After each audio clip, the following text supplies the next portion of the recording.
Hola, hola, hola, hola, queridos amigos, ¿cómo les va? En un nuevo jueves de Raíces de Sefarad, puntuales en vivo, puntuales las 7 de la tarde aquí en Buenos Aires, y la hora que sea en el lugar donde estén, son siempre bienvenidos a este nuevo encuentro, donde, como decimos siempre, nos vamos a sorprender cada jueves, nos llenamos de conocimiento y esta va a ser una vez más donde vamos a cumplir con esto. Hola Lili, te saludo. Hola, hola Marcelo, hola a todos. Siempre es un gusto, un placer que estén aquí acompañándonos con las propuestas que hacemos cada semana con tanto cariño, que nos entusiasman. Cada semana es una cosa nueva y la hacemos con con mucha ansia de conocer los temas que nos proponen nuestros invitados. Pero antes vamos con los anuncios, como cada semana. Por supuesto, siempre lo primero que hacemos es agradecer las colaboraciones, no solo las económicas, sino también, como les decimos siempre, un simple like, me gusta o compartir los videos para darle más difusión a la temática sefaradí nos viene muy bien. Y si aportan a través de los distintos medios de recaudación internacionales o de aquí de Argentina, son siempre bienvenidos. Como les decimos siempre, esto es para solventar los gastos de plataforma, mailing y estas cosas. En ningún caso nadie gana nada, ni nosotros, ni los conferenciantes, ni nadie. Solamente la gente de StreamYard, las plataformas de informática que tienen sus costos. Así que eso sí es lo que pagamos. Así que Y además gracias a todos. siempre les aclaramos que el Centro Cultural Sefarad es una institución sin fines de lucro. Nosotros no comerciamos, solamente hacemos esto por la pasión de la difusión de la cultura sefaradí. Así que todas las colaboraciones siempre son muy bienvenidas. Y especial en estos tiempos que estamos con presidente nuevo, pero mejor ni hablemos de eso. Vamos a las actividades que tenemos para esta semana. Sí, en nuestra actividad de los domingos, encuentros de Al-Had, en judeo español, en ladino o jaquetía, vamos a tener La Vara, el último jornal judeo español en América. Esto será en vivo, como cada semana, con el doctor Devin Nahar representando al Strom Center y su invitado, el doctor Joe Jalio. Él es descendiente del fundador del periódico La Vara. Así que vamos a tener de primera mano esta interesante charla que tenemos cada domingo, pero esta vez con un tema tan lindo como la prensa en ladino en judeo español. El Strom Center es el área de estudios judaicos de la Universidad de Washington. De hecho, Devin Nahar reside en Seattle. Joe Galio creo que está en Nueva York, pero en Estados Unidos seguro. Y como le decimos siempre, Encontros de Al-Hades, hablado en ladino, es un espacio único en el mundo donde se habla ladino, pero los que hablan castellano lo entienden perfectamente. Seguro, tenemos que decir que esa actividad es los domingos a la 1 del mediodía, hora de Argentina, pero en el anuncio tienen horas de referencia de otros lugares, desde muy temprano por la mañana hasta casi antes de cenar en Turquía. Así que pueden venir todos a escuchar este tema que será muy interesante. Y el próximo jueves vamos a tener el acto de recordación de la Shoah de las comunidades sefaradíes 2023. Esto fue una ceremonia que se hizo en agosto de este año en conmemoración justamente de la Shoah de las comunidades sefaradíes, organizado por DAIA, el Museo del Holocausto de Buenos Aires, la Federación Sefaradí Latinoamericana, el Centro Comunitario Shalom y nosotros, el Centro Cultural Sefarad. Será muy interesante de ver los testimonios y todas lo que se proyectó en este acto. Así Sí, que... este acto nos resultó muy interesante, decidimos ponerlo en el espacio de Raíces de Sefarad como compromiso con la Shoah por un lado, para resaltar también la especificidad que tiene la Shoah para las comunidades sefaradíes, que muchas veces pocos saben que han sido la gran mayoría destruidas totalmente durante la Shoah, y nos pareció que era importante encontrar el espacio, y esto va a ser entonces el jueves que viene. Y bueno, vamos a ir para hoy. Sí, este tema la mujer en la comunidad judía de Sefarad. Esto es con esta invitada, Elena Gómez Pons. Ella es licenciada en Historia Medieval y Ciencias Historiográficas. Es investigadora de la comunidad judía medieval del Reino de Murcia. Tiene estudios de archivística y paleografía medieval y moderna hechos en la Fundación Sánchez Albornoz de Ávila. Ha hecho colaboraciones con la Federación de Comunidades Judías de España y es la creadora de la página de Facebook Murcia Sefaradí. Así que le damos la bienvenida a Elena, que nos va a hablar de este tema tan interesante. Me entusiasma muchísimo, Elena, bienvenida. Gracias. Shalom, ¿cómo estáis? Estamos muy bien, Elena, muy contentos de recibirte y además de contentos, honrados de recibirte, digamos, porque sos de las que sabe muy bien de muchos temas, pero en particular de este que nos llamó mucho la atención a partir de una publicación que hiciste en nuestro portal de Sefarad. Así que yo creo que nos vamos a dar un gran platazo hoy con lo que nos vas a contar. Bueno, eso espero. Tengo mucho que contar y antes de empezar me gustaría daros las gracias por esa labor que hacéis con las comunidades sefardíes y con la difusión de la cultura sefardí.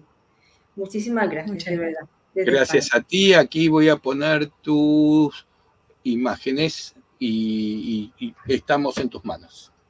Bien, antes de empezar, de entrar en materia, tengo mucho que decir, voy a ir muy deprisa, pero también me pueden hacer preguntas y las intentaré responder al final, o si es algo, Marcelo o Liliana, me interrumpís y lo explico.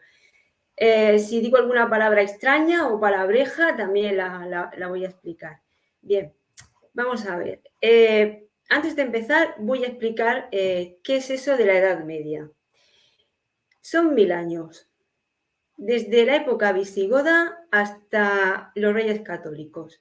Entonces, cuando hablamos de la mujer medieval, no podemos hablar de un estereotipo único en 1000 años, porque es que dan para mucho. Entonces, si el hombre judío ha evolucionado, la mujer también ha evolucionado. Entonces, no podemos decir que la mujer judía en época visigoda, esa mujer que tenía, no vamos a decir que tenía igualdad, pero sí que tenía cierto sentido igualitario con respecto al hombre, sin olvidar en ningún momento que estamos en una sociedad patriarcal, que no machista, que no feminista. Esas palabras todavía no se han inventado en la Edad Media. Eso no existe para nada. Estamos en una sociedad patriarcal. Entonces, vamos a coger un poco con puntillas esa palabra de igualdad. Pero en época visigoda, esa mujer va a ver cómo a partir del año 589, con la llegada de los católicos al poder, con la conversión de Recaredo y el tercer concilio de Toledo, en ese año, va a ver cómo poco a poco se va cerrando el cuello de botella totalmente hasta llegar a quitarle los hijos con 7 años.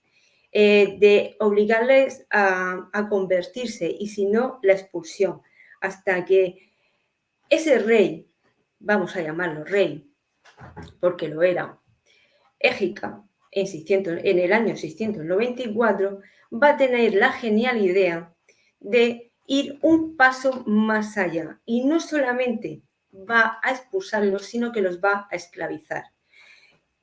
Como entenderán ustedes, una mujer que estaba celebrando Pesaj en silencio, a escondidas, que porque no podían celebrar públicamente, ni siquiera ir a la sinagoga porque se cerraron, no podían circuncidar a sus hijos. Esa mujer va a ser muy diferente a la mujer que va a estar en la zona de Al-Ándalus ya a partir del siglo VIII, que va a tener cierta, es que no quiero decir libertad, pero sí, cierta libertad intelectual. y también va a estar va a tener cierta libertad a la hora de salir. Pero no nos olvidemos, estamos en Al-Ándalus, en zona musulmana, y el mundo de la mujer va a seguir siendo lo que es el hogar, va a seguir siendo lo que es el harén. Pero, a ver, ¿qué es eso del harén? Vamos a ver. Carmen Panadero, la historiadora, lo explica muy bien, ¿no? Dice, ella dice que no es ese mundo fantasioso, llenos de velos, con eunucos dando aire, no. Un harén en la zona musulmana, para que entiendan ustedes, es la habitación de la mujer. En esa habitación de la casa, ella es donde cocina, donde vive, donde cuida a los enfermos y donde ella hace su vida, separada de la zona de recibimiento de lo que es el hombre. También va a ser una mujer muy diferente la que luego en el siglo XI, con la llegada de los almorávides, va a tener que salir corriendo hacia el norte de la península. Va a ir a cualquier reino, llámese Navarra, Castilla, León, ese incipiente Portugal que está ahí, los condados catalanes, va a llegar a una zona donde se habla otro idioma, incluso tiene otro clima. Y si Ben Ezra, el escritor, ya decía y lloraba porque dejaba atrás su Al-Ándalus y su cultura y sus libros y sus historias, pues la mujer de Ben Ezra va a decir, tú dices dónde te vas tú, pero tú no dices dónde me estás metiendo a mí, porque era totalmente diferente. Entonces, ese es otro tipo de mujer judía. Luego tenemos a otro tipo de mujer judía cuando llegan los almohades en el siglo XII, porque sepan ustedes que los almohades es el ISIS de la Edad Media. Todos sabemos lo que es el ISIS, todos sabemos lo que es el Daesh. Pues eran los almohades. Y ahí sí que tuvieron que salir corriendo, y si no, se lo podemos preguntar a Maimónides, que fue el primero que tuvo que salir porque si no lo mataban. De nuevo hay un éxodo hacia el norte y la mujer se tiene que adaptar de nuevo a lo que es la zona cristiana. Entonces, ¿qué ocurre? Que esa zona cristiana ya tenemos lo que es la Baja Edad Media. Y en esos documentos, y tenemos ahí una profusión de documentos que es cuando realmente conocemos qué está haciendo la mujer. Sepan ustedes que cuando muchas veces se habla de la mujer judía medieval, sepan ustedes que estamos hablando de los siglos XIII, XIV y XV, que son los que más se conocen, los que más documentos tenemos, los que podemos ver a la mujer en pleitos, en testamentos, cuando le dan una licencia para trabajar en los concejos. Un consejo es un ayuntamiento. Y no podemos decir que existe una sola mujer judía, como tampoco podemos entender, a ver, ¿cómo les explico yo a ustedes esto? No es lo mismo ser la hija de Insa Brut o ser la hija de Maimónides, como puede ser esta chica joven que lleva el manto. No es lo mismo que ser la criada o ser la hija de Zinja que tiene que salir todos los días a trabajar o de una lavandera. Como no va a ser lo mismo una mujer que vive en una, vamos a decir, una gran ciudad, como puede ser Toledo, como puede ser Barcelona, como puede ser Segovia, o una mujer que vive en una pequeña aldea, que ya veremos cómo a final del siglo XIV, con la lucha de cuando llega el Trastámara, cuando llega Enrique II al poder, muchos de esos nobles que van asaltando las juderías, esos mismos nobles les van a decir, oye, yo os voy a proteger si os venís conmigo. De ahí que haya esa profusión de juderías pequeñitas que hay por toda la península ibérica, que no llegan ni siquiera a poder contratar un rabino y tienen que compartirlo. pero esa mujer que es campesina y que está ahí no va a ser la misma mujer que está en Toledo.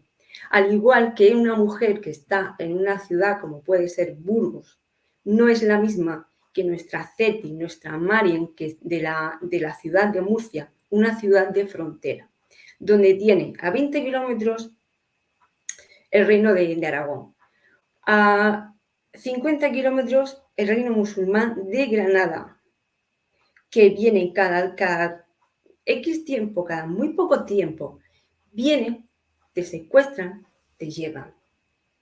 ¿Les recuerda algo a lo que está pasando ahora mismo? Pues igual. Y luego tiene en el sur el mar Mediterráneo con los piratas berberiscos. Esa mujer, nuestra Ceti, nuestra Marian, nuestra Cepa Juga, estas mujeres viven en una continua economía de guerra y por lo tanto no van a tener la misma idiosincrasia que una mujer que vive en Burgos. Y no va a ser lo mismo una rica que una pobre. Entonces, ¿podemos hablar de una mujer judía medieval? No, es que hay muchas y de varios tipos. Y según la época, porque son 1000 años, porque hay que tener en cuenta su condición social, su condición económica, su condición jurídica. Entonces, pero, ¿qué tienen en común todas? La halajá, la ley judía. Eso es lo que tienen en común y que el hogar va a ser su centro del universo. Sin embargo, hay una serie de circunstancias que van a hacer que esa mujer salga fuera del hogar. Si escuchamos a Maimónides, nos dice que el hombre no debe dejar salir a la mujer más de 2 veces al mes a la calle. Vale, muy bien. Pues entonces, nuestra Ceti o una lavandera le diría, mire usted, Rab, eso está muy bien, pero yo tengo que ir al río a lavar, porque no tengo ninguna esclava, no tengo ninguna criada que a mí me lave la ropa. Ese es el problema.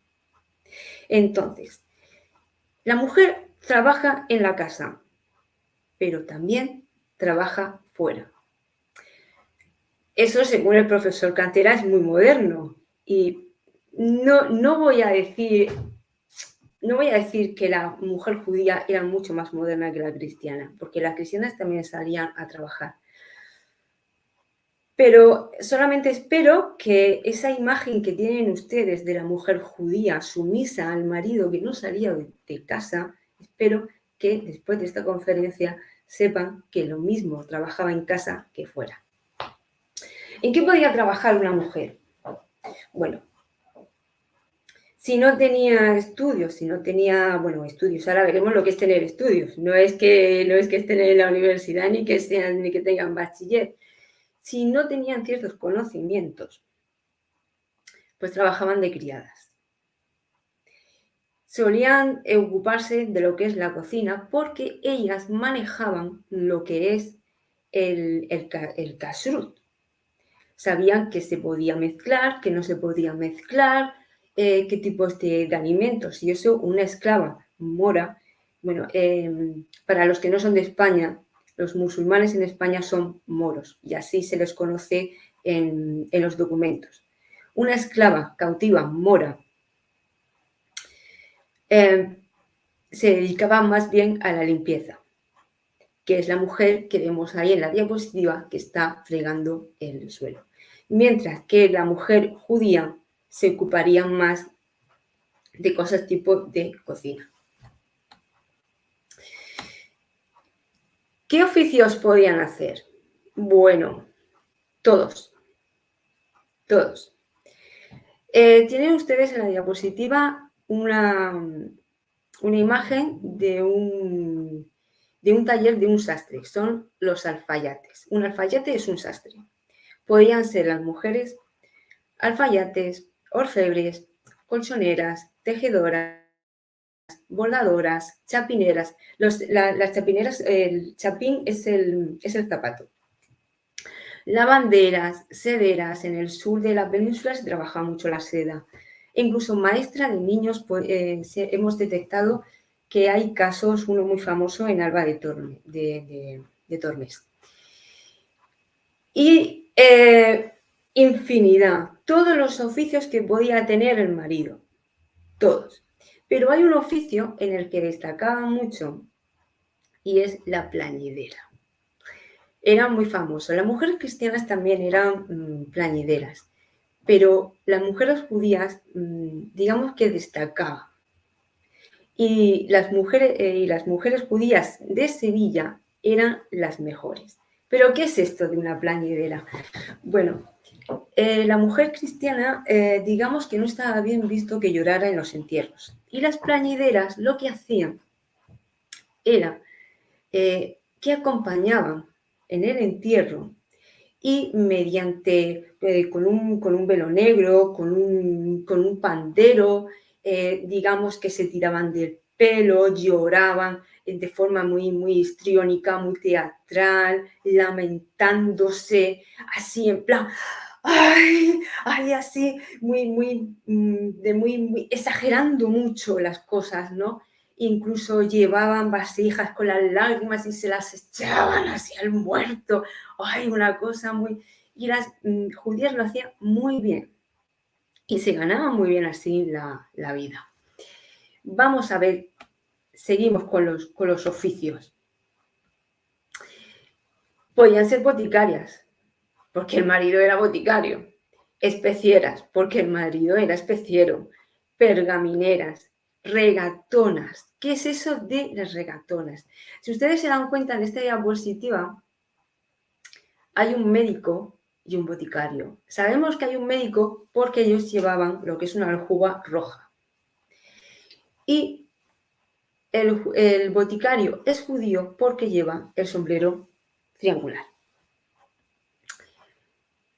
Vamos a ver qué es eso de una regatona. La regatona son las que se ocupaban de estar en esos puestecitos que ven ustedes ahí en un mercadillo medieval.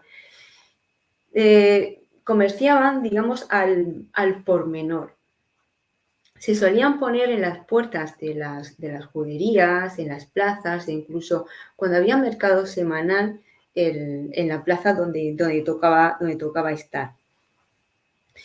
Llegó un momento que aquí en Murcia, en la puerta de la judería, había tal tropel y tantas regatonas que al final tuvieron que prohibirlas y decir, no, os vais a la plaza, porque aquí no podéis estar.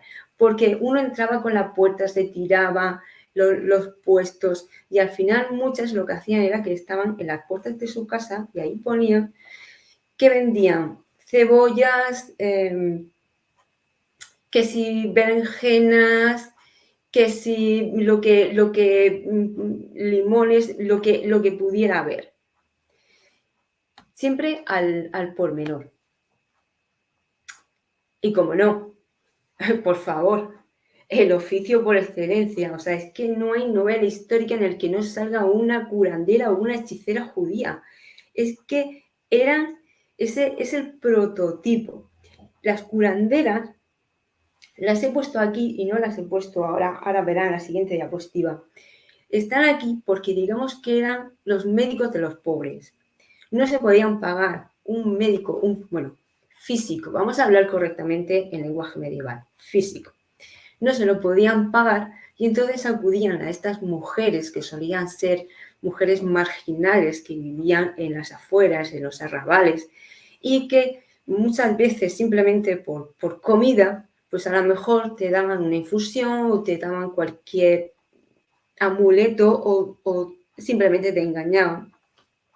Pero tú te ibas feliz y muchas veces era un efecto placebo que te curaba. Las hechiceras. La época medieval es una época muy, muy supersticiosa.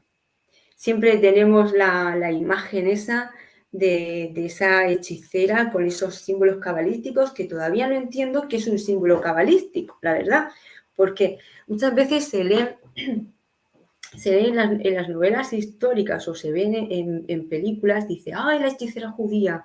Y entonces se ven esas letras hebreas, ¿son letras? No, son símbolos cabalísticos, son letras. es el alefato, pero ellos veían como el Talmud era un libro tan peligroso, tan prohibido, que incluso llegaban momentos que se quemaba, que cualquier fragmento, eso ya lo hacía hechicería. De ahí que tenían ellas esa fama. Y también he puesto aquí a las malas mujeres. ¿Quién son esas malas mujeres? Ay, ay, ay. Esas malas mujeres, según las prostitutas, son aquellas que comercian con su cuerpo pero que no son legales. Voy a explicar esto. En la Edad Media todo está regulado, está regulado. Lo que tiene que pagar la regatona de comisión al concejo por estar ahí en el puesto, y está regulado lo que tiene que cobrar una prostituta. Estas malas mujeres, que las había en las aljamas grandes, estas malas mujeres no cobraban lo que les venía en gana. Y de ahí que se les llamara así, malas mujeres, pero no dejan de ser prostitutas. Y las barraganas, que esa es otra cosa. ¿Cómo puede ser que un hombre cristiano, si tenía relaciones con una mujer judía, recibiera azotes, pero si tenía una barragana, eso estaba bien visto? O si no estaba bien visto, se miraba para otro lado, se giraba la cabeza, no se veía. Y mira que estaban continuamente prohibiéndolas. Sin embargo, había muchas barraganas, incluso con sacerdotes. Una barragana, para que entiendan ustedes, es una manceba, un amancebamiento. Lo que viene siendo hoy en día un amante, totalmente. Los asuntos de mujeres. El oficio que tenemos en asuntos de mujeres. Físicas. Hombre, ustedes ven ahí la imagen de cómo las mujeres, las físicas y las cirujanas, trataban las enfermedades de la mujer. Las ponían en una silla y ahí pues ellas hacían sus mediciones. Las físicas. ¿Quién podía ser física? ¿Quién podía ser médico? Las mujeres de los médicos, las hijas de los médicos, cirujanas, como nuestra Jamila. Ella era viuda de don Yusaf y en 1371 no solamente consiguió ser cirujana, sino que consiguió que el Concejo de Murcia la examinara y le diera licencia. Algo bastante inusual, porque la gran mayoría trabajaba sin licencia. Muchas veces trabajaba a escondidas un poco de la sociedad, y la mujer iba a ver al médico, pero realmente quien la trataba era la mujer del médico. ¿Cómo puede ser esto? Porque el hombre no podía tocar a la mujer, porque era pecado. Y aparte que el judío no puede tocar a una mujer, porque aquí no hay diferencias de que, como hoy en día, de que si soy reformista o soy masorcí. No. Tú aquí eres judío ortodoxo y si me apuras ultraortodoxo, y la mujer no se puede tocar. Entonces el hombre, el médico, daba instrucciones a la hermana, a la mujer, a la madre, y entonces allí ella iba aprendiendo el oficio. ¿Qué es una ensalmadora? Es ensalmar los huesos. Cuando te rompías un hueso, estas, digamos, físicas eran las encargadas de arreglarte y se llamaba de arreglar el hueso, y se llamaban así ensalmadoras. Las parteras, las que atendían los partos. Las nodrizas, las he puesto aquí porque tenían mucha relación con lo que es el nacimiento. Cuando una mujer moría en el parto y no podía, y no había quien le diera, o la mujer simplemente no podía dar el pecho al bebé, se contrataba a una mujer. Todo esto se hacía por contrato. Las criadas también tenían, igual que el servicio doméstico, tenían un contrato. No es que se les pagara, se les daba manutención. A las nodrizas sí que se les pagaba. Y sabemos mucho de ellas porque los contratos se hacían ante notario y ahí se estipulaba ¿Cuántas veces había que darle el pecho al niño o al bebé? ¿Cuántas veces si tenía que ir la nodriza a casa del bebé o el bebé a casa de la nodriza? ¿Qué alimentación iba a llevar? E incluso se le prohibía a la nodriza tener relaciones sexuales con el marido, porque no se podía quedar embarazada. Y el servicio doméstico también se vigilaba bastante, porque muchas veces había problemas con lo que es, digamos, el amo criada, había bastante problemas. Las mujeres judías solían trabajar para judíos y para conversos. Eso fue un gran problema y se fue prohibiendo bastante. Y cuando lean ustedes o oigan que no se les dejaba trabajar en hogares cristianos, sepan ustedes que se refieren a hogares conversos. Eso fue un problema, después de la matanza de 1391, fue un problema bastante grave. Vamos a seguir. Las corredoras de ropa de cuello. Esta es mi favorita. ¿Qué es eso? Bueno, hemos visto que las mujeres siempre se dedicaban a lo que trabajaban el marido, y muchos de ustedes habrán escuchado ese famoso oficio que tenían los hombres judíos, que es el recaudador. Por favor, siempre tenemos al usurero, bueno, al obrero, tenemos al recaudador, tenemos al arrendador, y por supuesto las mujeres, las esposas, pues también trabajaban. A ver, esto voy a especificarlo porque da la sensación que parece que ellas también se dedicaban al oficio. Realmente ayudaban en el negocio. Es decir, si tenemos un alfarero, pues posiblemente las filigranas de los dibujos las haría la mujer. Si tenemos que había que tomar medidas a una mujer, las tomaría la esposa. Y ella también solía llevar las cuentas.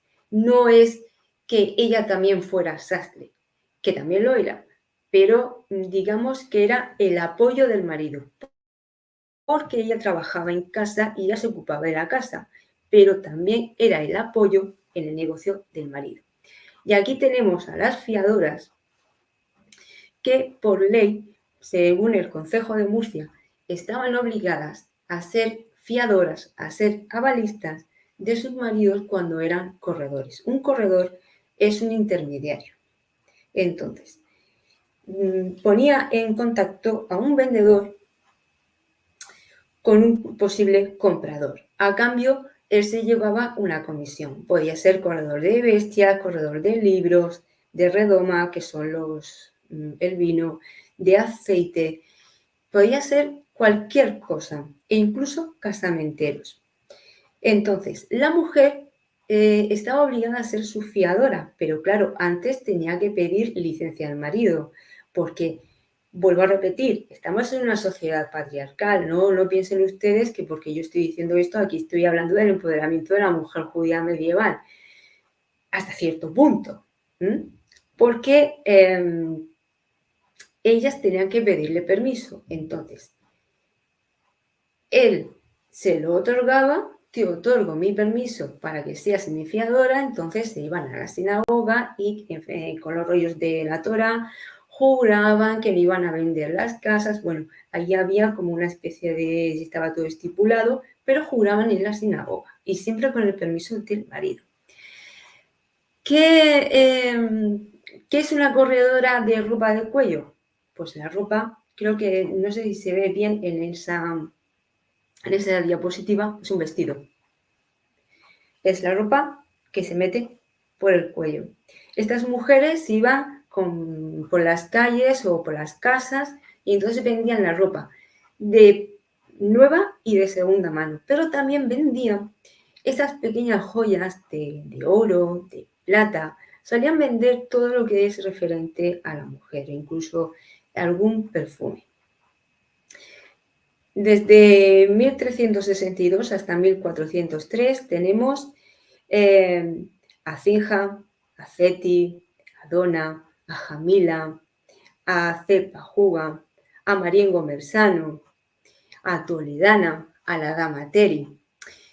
Tienen ustedes, por ejemplo, a Mariengo Mersana, que su marido era albardero, era el que hacía la cinta esta de los caballos, todo lo que tenía que ver con la caballería, lo que es el correaje. Todo esto lo hacía su marido. Sin embargo, sus cuñados eran alfayetes. Entonces, ella lo que hacía era que cogía la ropa de ellos y la vendía. O incluso, por ejemplo, imagínense ustedes que, por ejemplo, Suleimán Gomersano, pues no le habían pagado un traje. Y el que hacía con el traje, si ya estaba confeccionado, pues le decía a su cuñada, oye, véndeme esto. Y ella iba y sabía perfectamente a dónde tenía que ir porque se conocía el negocio. Este tipo de oficio tenía una licencia concejil y iba en función de las necesidades del concejo. Por ejemplo, si el concejo necesitaba este año 10 corredores, 10 intermediarios para, digamos, controlar el mercado, daba 10 licencias. Y es curioso porque estas mujeres se presentaban, ponían de fiadores a sus maridos o incluso a cristianos viejos con tierras y se iban a buscarse la vida independientemente por las calles. Como verá Rambam Maimónides, la mujer tiene que salir a buscarse la vida. E incluso tenemos testimonios de lavanderas que se quejaron al Concejo de Murcia cuando vino el visitador. Un visitador es una persona, digamos, es la mano derecha de los reyes católicos que viene para comprobar si realmente todas las ordenanzas para imponer la Inquisición se estaban cumpliendo, si la judería realmente se estaba cerrando y toda una serie de hechos. No me quiero enrollar en eso porque eso es otro tema. Y en la separación que tenían que hacer de cristianos y judíos, separaron a las lavanderas de las lavanderas cristianas. Ahí se ve que se pusieron en pie de guerra y se quejaron porque el concejo dio una orden inmediata de que las mujeres al día siguiente tenían que estar lavando donde lavaban siempre. ¿Eso lo hicieron los hombres? No, eso lo hicieron las mujeres. Que seguramente fueron los viejos de la aljama a decirle a los regidores, oigan ustedes que esto y tal. Sí, pero ¿quién lo promovió? Las mujeres.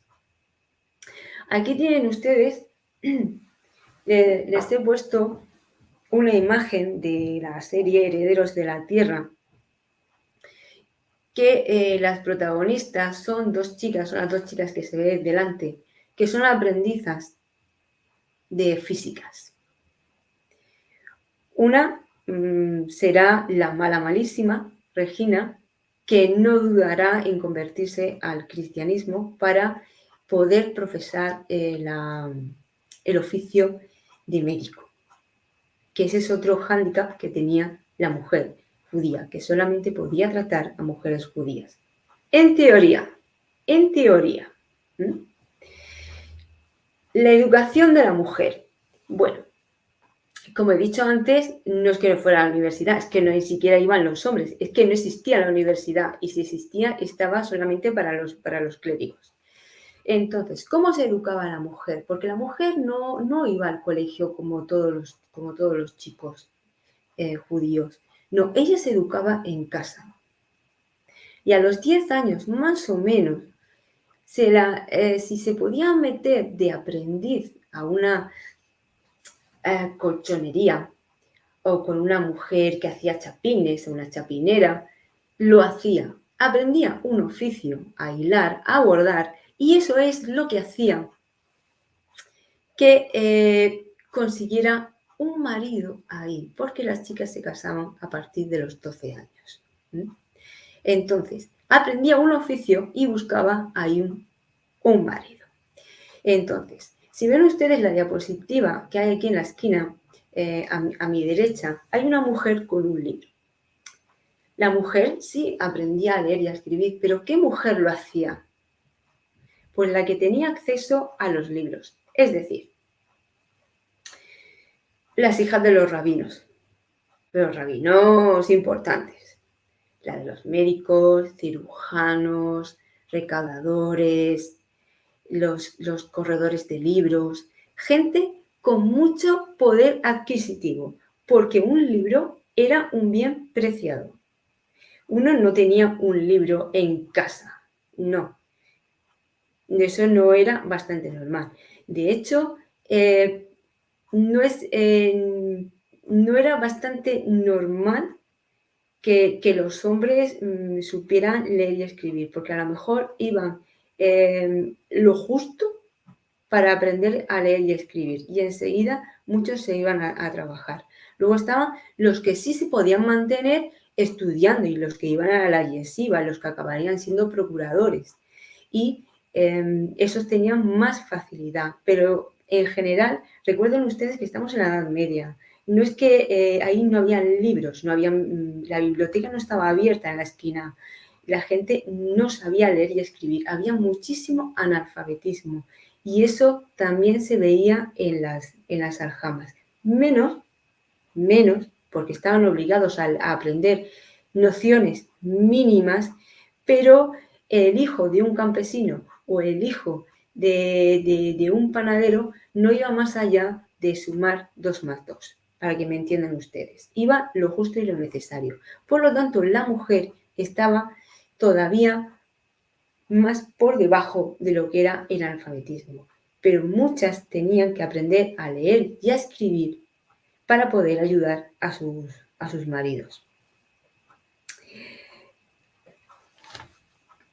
Es de la película El médico. Por supuesto que también había poetisas. Aquí tienen ustedes un poema que se le atribuye a la esposa de Dunas Ben Labrat. En Al-Ándalus, ese maravilloso siglo de oro que tenemos con Imsa Prut y con con Hastay.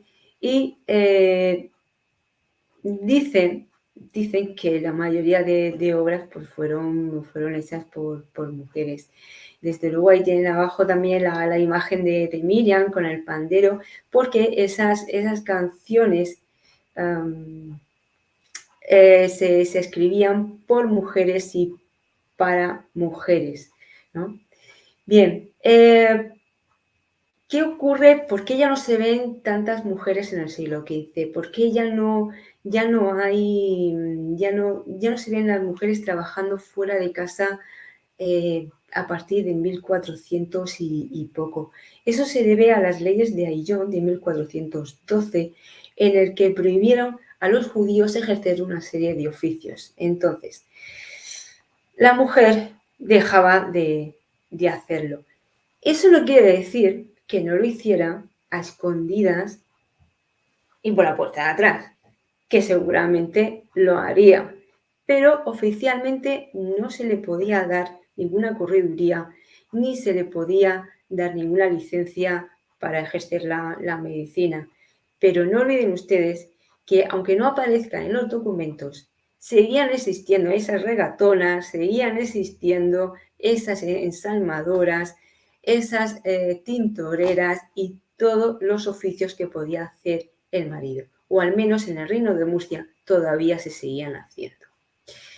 Porque las leyes de Ayllón tampoco se cumplieron mucho, pero si ven ustedes ahí en la diapositiva, en lo que es referente a la ropa, sí tuvieron un poco más de éxito, porque impusieron a las mujeres unos mantos que las tapaban igual que a los hombres. Ven ustedes en la de la derecha que salen de la sinagoga con esos mantos que los tapan, y en la de la izquierda llevan una rodela roja que se la ponían obligatoriamente. Esto no se cumplió mucho porque duró muy poco, hasta 1418, pero sin embargo, en lo que se refiere a oficios, sí duró bastante. Ay, las Siniut y las Takanot. Esto fue en 1412 y las Takanot son una serie de ordenanzas que el rabino mayor de Castilla, don Abraham Benveniste, tuvo que hacer para poner un poco en orden ese algarabía que había en las aljamas, porque no se ponían nunca de acuerdo en lo que son las leyes y en el cómo vestir. Entonces, ¿qué es el siniut? ¿Qué es la modestia en el vestir para un rabino mayor del siglo XIV? Del siglo XV, de 1432. Bueno, pues para él el siniut es la foto en blanco y negro, porque las leyes de Ion tenían que llevar el manto. Y entonces él decía, no, es que no se puede destacar porque no podéis hacer, no podéis llamar la atención, y entonces prohibió que las mujeres llevaran joyas en los vestidos, que llevaran sedas, que llevaran paños de oro. Pasó un poco la mano con esas chicas jóvenes que estaban casaderas o que estaban en ese año de matrimonio, pero que las demás no, recato. Y una de las cosas que se dice en las Takanot es que, si ven ustedes en las fotos en color, esas colas tan largas que llevan los vestidos, esas mangas tan largas, eso para un rabino de 1432 no era siniut, no era modestia en el vestir. E incluso llegó a prohibirle a los hombres que llevaran collares, lo que da mucho que pensar cómo irían vestidos. No podían llevar colores muy fuertes. Siempre, no, tenéis que bajar el paño, tenéis que bajar, que no, que la vara de tela no cueste tanto. Pero para la realidad, sepan ustedes que la foto en blanco y negro es lo que quería el rabino y la foto en color era como realmente iban las mujeres judías, porque no se diferenciaba una mujer judía de una musulmana y de una cristiana. Y esa va a ser la causa por la cual al final se va a imponer la rodela roja para poder identificarlas, porque no se podían tocar a la mujer y mucho menos a la judía. Seguimos con la vida privada. Ella es la protagonista. Bueno, ahí tienen ustedes la imagen de una casa normal. Ven ustedes que la mujer no lleva el manto, lleva la toga como la pueden llevar aquí. Exactamente igual. También les digo que la mujer campesina no iba así, la mujer pobre pues tampoco iba así. Y sepan ustedes que la que estaba todo el día trajinando, lavando o que estaba haciendo chapines, ya les digo yo que tampoco iban así, irían más bien como las chicas en blanco y negro. ¿Quién iría así? Pues las que podían llevarlo, que son las que llevaban la atención. Verán ustedes, hubo un momento que en la recaudación, aquí en el Reino de Murcia, los recaudadores del concejo se quejaban, porque decían que cuando iban a recaudar, que no traían dinero, traían vestidos, porque tenían por costumbre la mujer judía de coserse perlas y coserse joyas en los vestidos. Y entonces, claro, le traían el vestido al recaudador y entonces él tenía que contratar a una corredora de ropa para que le vendiera eso y poder recuperar el dinero de los impuestos. Para que vean ustedes que realmente la ley tampoco se cumplía mucho. En la vida cotidiana, la vida de la mujer tenía que aprender a hilar, eso era sí o sí, tenía que aprender a cocinar, tenía que educar a los hijos hasta, bueno, a los chicos hasta cierta edad, hasta que tenía su bar mitzvah, y las chicas tenía que enseñarle todo lo que son las leyes del judaísmo, porque la mujer es la que transmite el judaísmo y le tenían que enseñar, no sé si saben ustedes que el Shulchan Aruch es una cosa así, pues se lo tenían que saber, que no se mezcla la leche con la carne, que no sé, que los días estos no puedes comer, que los días de fiesta tienes que, en los Hashanah, tienes que preparar el pescado, cómo se hacían, los huevos jaminados, que si las berenjenas, que si esto se hace así. Entonces, realmente ahí tienen ustedes lo que hacían en el hogar, todas las tareas domésticas y luego cuando terminaban se iban a ayudar al marido, pero también tenían tiempo para divertirse. Cuando estaban lavando la ropa, pues siempre se cantaban canciones metiéndose con esa chica joven que tiene el marido viejo o la madre que se dedicaba a buscarle marido a la hija, que no le gusta el alto, no le gusta el bajo, no le gusta el tiñoso y al final se queda con el borracho. ¿Qué educación le habrá dado?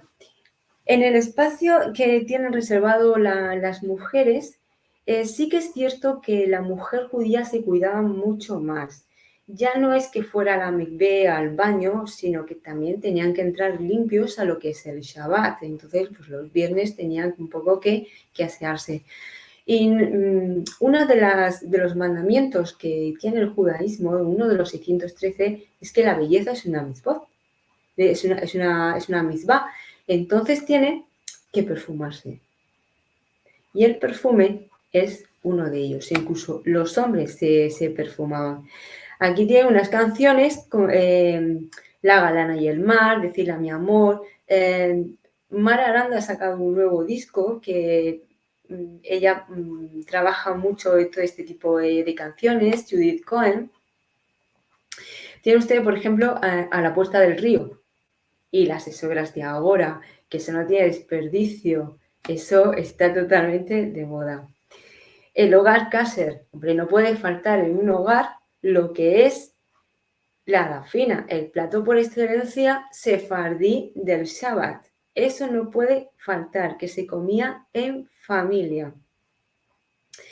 El hogar judío era responsabilidad de la mujer, no lo olvidemos. Ella es la que tiene que cumplir los mandamientos para que eso sea un hogar judío. El marido trae el dinero, pero ella es la que le hace el hogar judío. Bien, y entonces tenemos un problema, por lo menos aquí en Murcia hubo un par de problemas. ¿Qué es eso de Bishulakum y qué tiene que ver con el kasher? Vean ustedes, aquí en Murcia, que es lo que yo más he estudiado, habían unos hornos porque la cocina judía, o sea, el hogar judío no tenía un horno, no como nosotros que vamos a la cocina, tenemos el horno balay, el fagor y calentamos ahí el asado. No. Ellos tenían que ir a unos hornos, a unas taonas que había una en la morería, otra en la judería, en la zona cristiana. Entonces ellos estaban obligados a ir allí porque eso era un monopolio del concejo y estaban obligados a ir. Pero ¿qué pasa cuando el obrador, la taona de la judería estaba llena? Imagínense ustedes, 2 días antes de Pesaj, todo el mundo quiere hacer las masón. Venga, vamos, revise. Falta harina, falta sitio, es una locura. ¿Qué es lo que se hacía? Pues se iba a otras panaderías. Y entonces, ¿cómo se solucionaba el transformar ese horno en kasher? Que ese es el problema. Porque un gentil no lo podía tocar. ¿Ves? Aquí tienen las mujeres que les llevaban el pan encima de la cabeza, iban a los hornos a llevar a cocer el pan. Pues con estos sellos. Estos son sellos kasher, perdón, estamos en separado, que se les ponía a los panes para identificar qué panes eran judíos cuando no estaban en una panadería judía. ¿Y cómo se solucionaba el problema para que ese horno fuera kasher? Porque sencillamente, que en eso los rabinos son únicos, hay que reconocérselo, simplemente que un judío, una judía, echará un tronco al horno, al fuego. Ya está. El judío ha prendido fuego, ha encendido el fuego. Eso ya es kosher. Y esos son los sellos, estos son sellos medievales que se hacían para identificarlos. Esta es la Hanukkah que encontró el profesor Eiroa y por eso supo que estaba en un hogar judío, por mucho que el profesor Beas dijera durante muchos años que en el castillo de Lorca ahí estaba la judería. Siempre lo decía, siempre lo recuerdo diciéndolo, pero fue el profesor Eiroa el que demostró con una prueba bastante física, como ven aquí ustedes, de que se trataba de un hogar judío. Es una Hanukkah, que se encenderá. Creo que se enciende creo que si no me equivoco, el próximo día 7 de diciembre. Creo que si no me equivoco. Ahora Marcelo o Liliana que me corrijan. Por esto sabemos que es un hogar judío, porque no se diferenciaba en nada de un hogar cristiano. En nada. Aquí tienen ustedes lo que es la vajilla más de fiesta, más de Pesaj, porque tenía que ser especial, eso sí, de Pesaj o de Shabbat, ¿por qué no? Y luego tienen lo que es la vajilla del día a día, que se nota la diferencia. Esto es una recreación de un hogar que puede ser judío, puede ser cristiano, puede ser musulmán, no hay ninguna diferencia. No sé cuánto me queda, pero yo, Marcelo, si me quieres cortar, lo puedes hacer. 5 minutos. Vale, 5 perfecto. minutos. Vale. Lo justo para explicar el ciclo de la vida. Bien, tenemos el matrimonio. Desde el momento que nace la niña y se le hace la ceremonia de las fadas, cuando el padre la levanta, la bendice, le da el nombre, se hace su fiesta y tal, a los 8 días de nacer, esa niña va a ser educada para ser la perfecta madre, la perfecta esposa y la perfecta judía. Y va a culminar con el matrimonio. Antes, al principio, cuando he comentado que la mujer judía en Al-Ándalus pues, iba a ser un poco más diferente que la mujer cristiana, una de las características que la va a diferenciar es la poligamia. Hasta el siglo XI se practicó la poligamia y los rabinos ya en Europa empezaron vamos a proteger un poco más a la mujer. Aquí en Sefarad, hasta el siglo XIII hay casos, pero van a ser cada vez menos protegiendo a la mujer. Y tenemos la ceremonia del levirato. Entonces, les comento, ¿hay algún caso que yo sea consciente de que hay levirato? El levirato es que si hay una viuda y hay un cuñado soltero, tiene el deber de casarse con la viuda para que los bienes queden en la familia. ¿Hay algún caso de levirato? No lo sé. No lo sé. Lo desconozco. Pero sí tenemos ejemplos de la jaliza, que es el repudio que hace la mujer al cuñado en la sinagoga, que le descalza el zapato y se lo tira. Que por eso a esa gente se le llaman los descalzados. Eso está en el Deuteronomio. Entonces, ¿hay levirato? No lo sé, pero tengo en la ceremonia de la jaliza. Por lo tanto, si tengo efectos, porque tengo causa. ¿Hay levirato? Sí, se practicaba el levirato. Tenemos que cuando una mujer enviudaba, pues tenía cierta autonomía más económica, más jurídica e incluso más social. Eso no significa que no siguiera dependiendo de los yernos o de los hijos. Eso también iba a depender mucho de su situación económica. Como ven ustedes, los tiempos tampoco han cambiado mucho. La situación económica marca mucho la vida de la mujer y de las personas en general. El divorcio, al igual que se otorgaba el documento de la ketubá, a la hora de casarse, se le entregaba el documento del divorcio. No me voy a extender mucho en lo que es la ceremonia. El Kiddushin se hacía primero se firmaba el Tenaim, el Kiddushin, y después al año pues ya se formalizaba.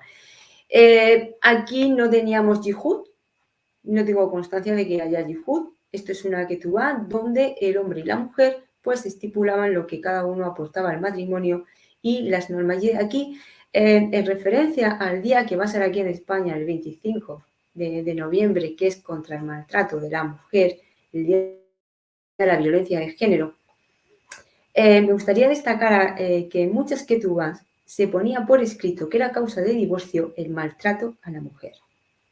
Sepan ustedes que esto ya se trataba en la Edad Media. Así que, por favor, no piensen que el judaísmo es una religión machista. No lo es. Ya se preocupaba de poner por escrito que era causa de divorcio. Estos son anillos que se entregaban y que formaban parte de lo que es la herencia familiar, que pasaban de padre a hijo y que se utilizaban. No se pone como ahora, que se pone lo que es el anillo de casada, se ponía esto. Y se entregaba en el Kiddushin. En cuanto a la mikveh, he puesto una recreación y lo que se hace ahora mismo. No ha cambiado nada, en nada. La mujer en el derecho. Una mujer a partir de los 12 años, porque ya se podían casar a partir de los 12 años. De hecho, el hombre, si a los 20 no estaba casado, mal asunto, a los 12 ya podía heredar. Y tenía incluso mucho más derechos en la zona, según la ley cristiana, tenía más derechos la mujer que según la halajá. Los delitos sexuales. La violación estaba castigada con la pena de muerte.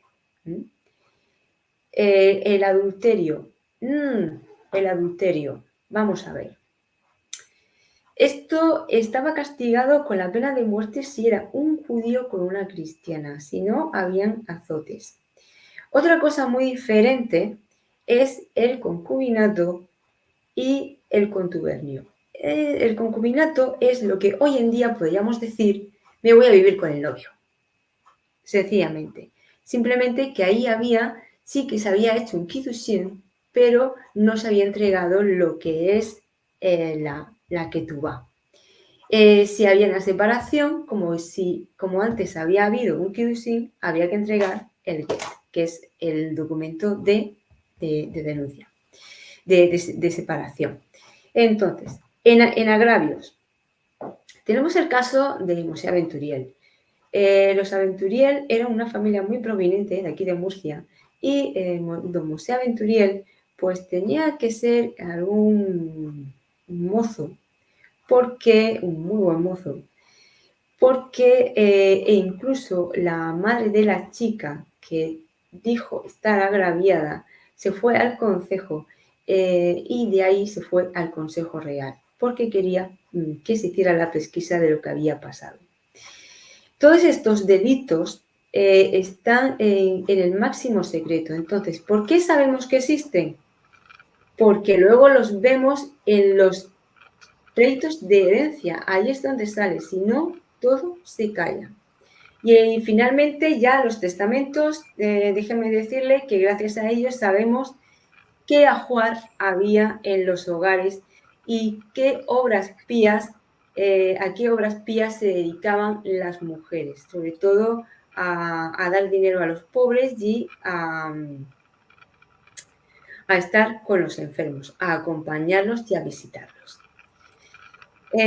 Tengo mucho más que decir, pero Podría estar una hora más hablando y he resumido muchísimo. No tengo duda y nosotros también estaríamos muy gustosos de estar una hora más, como dices, pero preferimos, ya te anotamos el compromiso para el 2024, ya tendremos una segunda parte de esto, ya te tomamos el compromiso. Muy súper interesante porque hay muchos aspectos de la mujer que uno no tiene idea. Siempre, bueno, además conocemos poco y de la época y conocemos más mediante la historia de los grandes pensadores, de los filósofos, y de eso, bueno, se decanta cómo se vivía o qué oficios tenían, pero de la mujer se sabe, o por lo menos hasta ahora, no teníamos mucho conocimiento de todas estas cosas, interesantísimo. Muy bueno. No se conocía, pero porque la información estaba ahí, lo que pasa es que se daba la vuelta al folio. Claro. Se daba la vuelta al folio. Entonces, pues llama mucho más la atención Jamila, que era una cirujana, a la pobre Ceti. Claro. Que no era nadie. Bueno, yo tengo algunas preguntas, pero hay tantos mensajes que prefiero ir a los mensajes. Lili. Bueno, Edward Morone dice hola desde Florida. Nelly Aljadef, gracias, muy interesante. Muchas gracias. De Brasil seguramente. Lucien Beraja, saludos a todos de San Pablo, Brasil. Adrián Todo Quintero, shalom a todas y todos, saludos cordiales y fraternales, Adrián desde Colombia. Luciana, buenas noches a todos. Lucy. Esa amiga mía, mi Lucy. Sabía yo, es argentina, vivimos en el mismo pueblo y yo sabía que me estaba viendo, ya he hecho una campaña, es mi community manager. Bueno, para Luciana y para todos, les recordamos que en sfarad.com está toda la agenda. Todos los jueves hay una conferencia en castellano, todos los domingos hay una charla en ladino. Así que todos están invitados y, por supuesto, gratis. Edward saluda a Raquel Aceraf.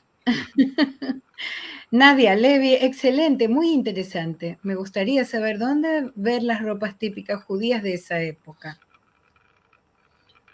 En cualquier estudio que haya sobre la mujer cristiana, usaban la misma ropa.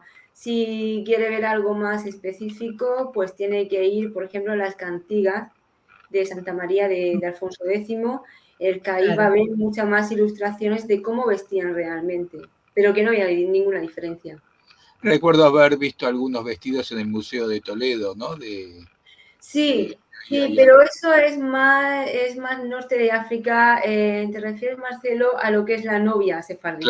Claro, sí. Claro. Es que una cosa es la mujer sefardí, cuando se entiende mujer sefardí después de 1492. Pero lo que es la Edad Media es que ellos no se consideraban diferentes, ni se consideraban ni sefardí ni askenazí. Ellos se consideraban castellanos. Claro. O catalanes o navarros. Esa es la diferencia. Claro. Bueno, Luciana, la amiga, dice, qué interesante, cuánta información. Yvonne Stern, saludos de Río de Janeiro. Y Raquel Aceraf le contesta la que le había saludado. Edward dice, interesantísimo, tan real que se puede ver a las mujeres en actividades. Verdaderamente muy buena la semblanza, Elena. Y Edward dice, pensar cómo se desarrollaron en una sociedad tan represiva, no solo dentro de la Aljama, sino afuera en las leyes reales. Sí. Así es la tradición oral y se lo debemos a las mujeres. Sí, porque todo el mundo piensa en Maimónides, pero nadie piensa en la mujer de Maimónides. Está muy bien. Y se sorprende Edward con que la belleza es una mitzvah. Bien. Claro. Adrián comenta, las tziniut y las takanot se hicieron populares en las aljamas para evitar llamar la atención y evitar la envidia de los cristianos, y nos sugiere ver al autor Luis Suárez. Sí. Yo más bien que a Luis Suárez le recomendaría a la profesora Yolanda Moreno Coch. Bravo, muy buena. Edward dice, rica la fina, dice, que hizo un estudio importante sobre la estacanot. Claro. Fernando Rivas Mejía, Shalom, Eshet Jaén es definitiva, toda una mujer virtuosa, un muy interesante estudio sobre la mujer judía, columna vertebral del judaísmo. Saludos desde Guayaquil, Ecuador. Nadia Levy dice, ¿este video quedará grabado? Sí, claro. En nuestro canal de YouTube, .com/sfarad, están todas las conferencias que tenemos y todas las actividades, inclusive esta en cuanto terminemos. Edward dice, Elena, gracias, muy interesante. Ahora, mujer que tienes cara de judía y si no lo fueras, nos has enseñado algo histórico y real. Es lo que estábamos comentando antes. Sí. Bueno, gracias Adrián, que está siempre con nosotros, que da las indicaciones de dónde están los videos. Muchísimas gracias, Adrián. Bernard Miller dice, muchas gracias desde Londres. Siempre me ha fascinado cómo se organizaba la sociedad en un momento dado y qué eran los papeles de las mujeres, sus fuerzas, sus límites. Ahora tengo poco más idea. Y Edward pregunta, ¿de dónde has extraído toda esta información? Pues de los archivos, del Archivo Histórico Nacional, de las actas capitulares de los archivos municipales, del Archivo de Simancas, de los testamentos, de los archivos de protocolos de los notarios. Todo eso está ahí. Solo hay que saber leerlo y no darle la vuelta al folio. Claro. No, hay que saber leerlo y hay que saber transmitirlo. Sí, bueno, muchas gracias, pero que en los testamentos muchas veces la gente dice, ay, no, yo de la muerte no quiero saber nada, pero realmente... Pero hay mucha información ahí, claro que sí. Yo tenía 2 tazas de argenta, bueno, se dice argenta, pero que es plata. Yo tenía 2 tazas de plata y te las dejo a mi hijo tal. Y ahí ya tienes el nombre, ya sabes que tenía un hijo y hay mucha información de unas pocas líneas. Exactamente, claro que sí. Y a mi criada le dejo estos vestidos, ¿qué tal? Entonces ya vas... Uno bailando. Adrián dice, muchas gracias a todas y todos, impecable conferencia, aprendimos demasiado. Doña Elena es toda una erudita. ¿Tiene algún libro de su autoría? ¿A dónde se puede obtener o qué libros recomienda o qué autores recomienda? Bueno, estamos en ello todavía, estamos en proceso porque esto es una cosa que hay que comprobar muchos documentos antes de publicar algo, porque yo no puedo publicar algo que pase aquí y no puedo decir que solamente ha pasado en Murcia, tengo que comprobar que no ha pasado en otros sitios. De todas formas, yo les recomiendo aquí en Sfarad que tengo los hijos de Don Mair, que es muy interesante y es un caso de delincuencia en la judería de Murcia. Sí, muy interesante. Nadia Leve dice, muchas gracias, es un material valioso, saludos desde la Patagonia, Argentina. Qué lejos. Bernard dice, hay libros de la época, entiendo que un milenio, que discuten la situación de las mujeres. Bueno, historiadores y historiadoras hay mucho. Afortunadamente, yo pertenezco a esta modalidad que estamos revisando, pero hay muchos libros. Yolanda Moreno Cots, Enrique Cantero, Cristina Redondo. Es que hay muchísima gente que está publicando, incluso una mujer, la profesora Asunción Blasco, que pertenece un poco a la antigua escuela, espero que no me esté oyendo, pero que escribe muy bien y sabe interpretar muy bien a la mujer judía. Qué bueno. Es que, pero por favor, que sepan un poco, que diferenciar un poco historiografía judía y historiografía cristiana, que vayan sobre todo a los que entiendan realmente cómo funciona el judaísmo, porque es fundamental para estudiar la aljama medieval. Claro. Bueno, acá Luciana con el apoyo, muy interesante, muchas gracias.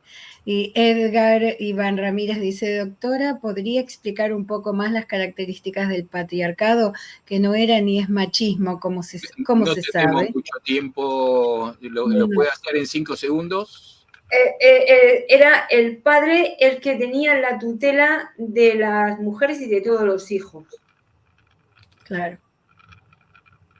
Oh, María Gabriela Misraje, una amiga, hola Gabriela, excelente, muchísimas gracias. Abrió todo un mundo fundamental. Luciana dice, hola a todos, sí, de una argentina en Murcia de familia judía. Hemos hablado mucho de estos temas con Elena, pero hoy he descubierto que es un libro abierto y me ha sorprendido.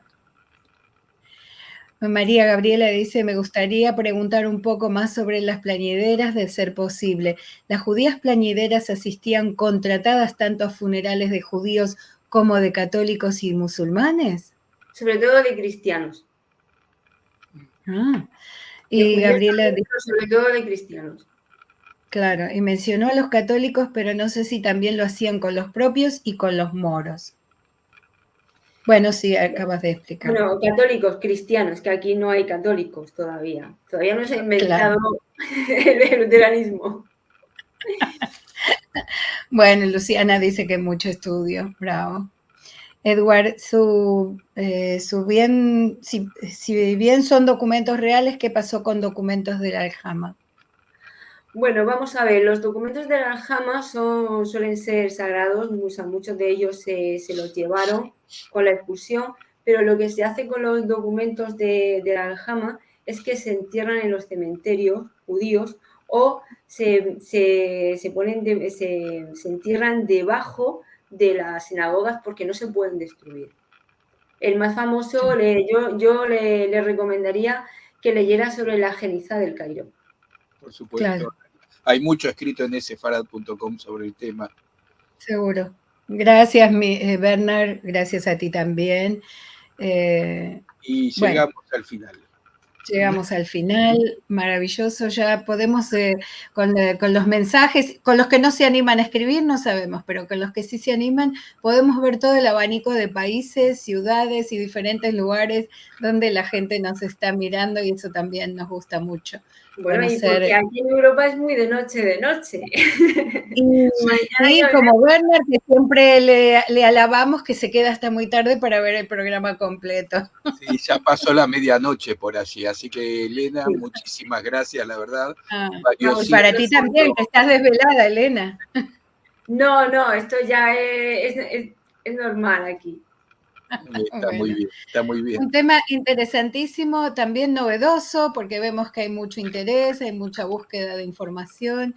La verdad que yo cumplí con las expectativas que tenía, me encantó conocer todas estas labores que podía hacer una mujer y que no teníamos conocimiento. Parecía que la mujer judía, y a lo mejor también no judía, estaba simplemente en la casa, con la imposibilidad de salir y ya vemos todo lo que hemos aprendido. Hombre, estaba en la casa sin salir bordando la mujer que se lo podía permitir, pero que eran muy poquitas. Es como hoy en día. Claro. Es que no hemos cambiado nada. Y muchas veces a los alumnos les digo, la única diferencia que hay entre un chico medieval y vosotros es el iPod. Claro. No, seguramente es un universo más pequeño, entonces todo puede ser mucho más limitado, pero en definitiva... En definitiva es lo mismo, pues, trabaja quien tiene la necesidad de trabajar. Podríamos llamarlo los multiversos también para hacer un paralelo con lo que pasa ahora.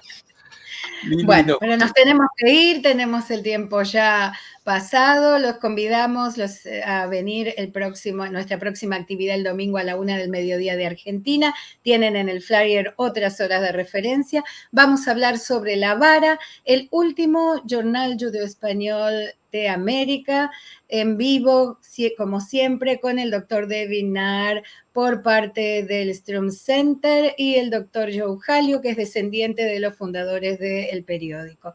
Y la próxima semana, en este mismo espacio, vamos a transmitir el acto de recordación de la Shoah de las comunidades sefaradíes de 2023. Esto es un acto que se hizo el 22 de agosto en el Museo del Holocausto y organizado por DAIA, también el propio museo, la Federación Sefaradí Latinoamericana, el Centro Comunitario Shalom y nosotros mismos, el Centro Cultural Sefarad.